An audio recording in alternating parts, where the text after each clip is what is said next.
Part 20. Keinginan. Wisnu akhirnya tiba di rumah Reno.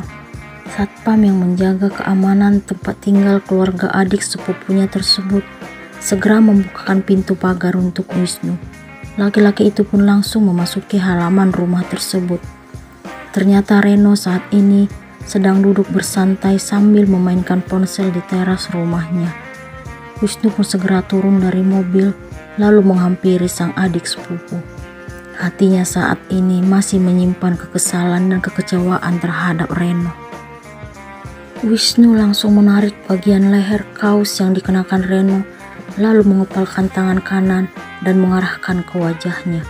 Namun, niat untuk memberikan pukulan kepada Reno segera Wisnu urungkan. Dia tidak ingin melukai laki-laki itu. "Kenapa nggak jadi pukul, Kak?" Reno bersikap santai depan Wisnu. "Seharusnya saya melakukan itu. Kau pantas mendapatkan pukulan dari saya." Wisnu menaikkan suaranya. "Kakak yang dulu benar-benar berubah sekarang. Dulu gak pernah berbuat kasar pada saudaranya." Reno sangat menyayangkan perubahan sikap kakak sepupunya tersebut. "Kau yang memulainya. Kenapa kau bekerja sama dengan Sandra?" tanya Wisnu kepada Reno. "Oh, ternyata kakak udah tahu semuanya. Bagus deh, aku turut senang. Jadi kau puas mempermainkan saya?" "Siapa yang mempermainkan kakak? Aku melakukan itu supaya kakak sadar memiliki istri bak bidadari. Supaya kakak bersyukur dipertemukan dengan pasangan hidup secantik Sarah. Aku gak tega melihat dia sedih karena gak pernah kakak anggap. Kakak justru sibuk dengan cewek masa lalu." Reno akhirnya berhasil mengutarakan apa yang dia pikirkan selama ini. "Tapi bukan dengan cara mendekati istri saya dan perhatian padanya. Kalau aku gak deketin Sarah, mungkin saat ini kakak belum sadar dengan perasaan kakak yang sebenarnya. Malas berdebat denganmu, membuat saya emosi." Wisnu sangat kesal mendengar jawaban yang keluar dari mulut Reno.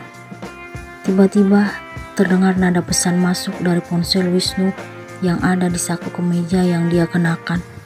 Laki-laki itu pun segera meraih benda pipi tersebut lalu membuka layar. Ternyata banyak panggilan tidak terjawab dari telepon rumah, nomor kontak Jessie, sang ibu dan ayahnya. Wisnu sangat penasaran. Dia pun membuka pesan yang baru masuk dan ternyata dari sang adik. Laki-laki itu sangat terkejut membaca tulisan di layar. Dia merasa dunianya telah hancur. Dia pun segera beranjak dari hadapan Reno menuju mobil. Reno tampak bingung melihat Wisnu. Dia tidak mengerti kenapa kakak sepupunya tersebut terlihat panik. Sebelum dirinya bertanya, Wisnu justru memilih pergi memasuki kendaraan roda 4 miliknya. "Kakak di mana? Kak Sarah tidak sedang baik-baik saja. Kami udah menghubungi kakak dari tadi, tapi gak ada jawaban. Kami gak punya jalan lain. Kami pun membawa Kak Sarah ke rumah sakit. Ini kami masih di jalan." Isi pesan Jessie untuk Wisnu. Wisnu sangat ingat saat berpamitan kepada Sarah tadi. Wanita itu masih baik-baik saja. Sang istri tidak mengeluh atau menunjukkan rasa sakit sedikit pun. Namun sekarang, Wisnu mengetahui kenyataan yang berbeda. Tiba-tiba calon ibu dari anaknya tersebut harus dibawa ke rumah sakit. Tidak menunggu lama, Wisnu pun segera meluncur dari rumah Reno menuju rumah sakit yang disebutkan Jessie di pesan berikutnya. Wisnu ingin segera bertemu dengan wanita yang kini telah bersemayam di hatinya. Wisnu sangat sedih dan terpukul. Saat dirinya ingin mengatakan kebenaran kepada Sarah, justru wanita itu sekarang sedang tidak baik-baik saja. Wisnu merasa bersalah karena telah menunda pernyataan cintanya selama ini kepada sang istri. "Kamu harus kuat sayang. Kamu gak boleh lemah bidadariku. Aku berjanji akan menyatakan perasaan cintaku padamu. Aku akan menjadi suami yang akan selalu mencintaimu. Tetap semangat istriku."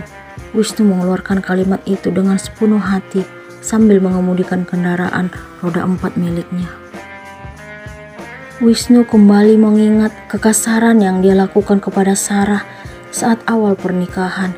Beberapa bulan lamanya, Wisnu selalu menyakiti wanita yang tetap setia menghargai hubungan sakral dengannya. Sarah tidak pernah sekalipun menentang apa yang Wisnu lakukan. Dia tetap sabar, tegar, dan kuat menerima perlakuan suaminya. Wanita itu jarang menunjukkan kesedihan di depan Wisnu apabila diperlakukan amat kasar. Wisnu sangat ingat perbuatan paling kejam yang pernah dia lakukan kepada Sarah beberapa bulan yang lalu. Laki-laki itu meminta haknya kepada sang istri dengan sangat kasar. Ketika itu, dia baru pulang kantor. Dirinya langsung menarik tangan Sarah yang sedang menyiram tanaman di halaman rumah. Biinah yang melihat sikap anak majikannya tersebut sangat sedih. Dia tidak dapat berbuat apa-apa untuk membantu Sarah. Asisten rumah tangga itu merasa tidak memiliki hak untuk melarang perbuatan Wisnu yang selalu kasar hampir setiap hari kepada Sarah. "Ada apa, Mas?" Sarah tampak ketakutan melihat Wisnu kala itu setelah mereka tiba di kamar. "Lakukan kewajibanmu sebagai istri." Wisnu mendorong tubuh sang istri ke tempat tidur.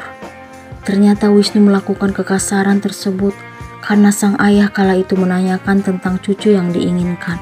Wisnu berusaha sabar, tetapi sang ibu juga menanyakan hal yang sama hingga menelpon dirinya saat masih di kantor. Wisnu tidak terima dengan pertanyaan kedua orang tuanya. Dia pun kembali mengingat masalah yang dia hadapi hingga harus menikahi wanita yang bukan pilihan hatinya. Wisnu melampiaskan kemarahan dan kekesalannya kepada Sarah. Setelah keinginan Wisnu tercapai, dia pun mendorong tubuh Sarah hingga terjatuh dari tempat tidur. Wisnu benar-benar menganggap sang istri kala itu hanya sebagai pelarian semata dan pelampiasan kekesalannya. "Saya membencimu." Wisnu menghardik Sarah yang masih terbaring di lantai. "Kapan kamu hamil?" Pertanyaan itu dia lontarkan kepada sang istri. Sarah tidak mampu berbuat apa-apa. Dia berusaha tegar menerima perlakuan Wisnu. Wanita itu juga tidak pernah berpikir untuk membalas perbuatan kasar sang suami. Dirinya sangat menghargai arti dari sebuah pernikahan. Dia selalu mengingat semua nasihat orang tuanya. Wisnu kini sangat menyesal mengingat semua yang dia lakukan di masa lalu. Dia merasa menjadi laki-laki yang tidak pernah bersyukur atas anugerah yang didapatkan dari Sang Pencipta. Sekarang, Wisnu menangisi semua kekejaman dan kekasaran yang diperbuat terhadap Sarah. "Maafin aku, sayang. Aku telah banyak melukai bahkan menyiksa dirimu. Kenapa saat itu aku tidak melihat kelembutan dan kesetiaanmu? Kamu tetap sabar menghadapiku." Wisnu akhirnya menyadari apa yang dia lakukan kepada Sarah selama ini. "Sarah, kenapa, Mi?" Wisnu tampak panik setelah bertemu keluarganya di rumah sakit. Dia udah siuman, tapi Bu Siska tidak sanggup melanjutkan kalimat yang tadi ingin dia ucapkan. "Tapi kenapa, Mi?"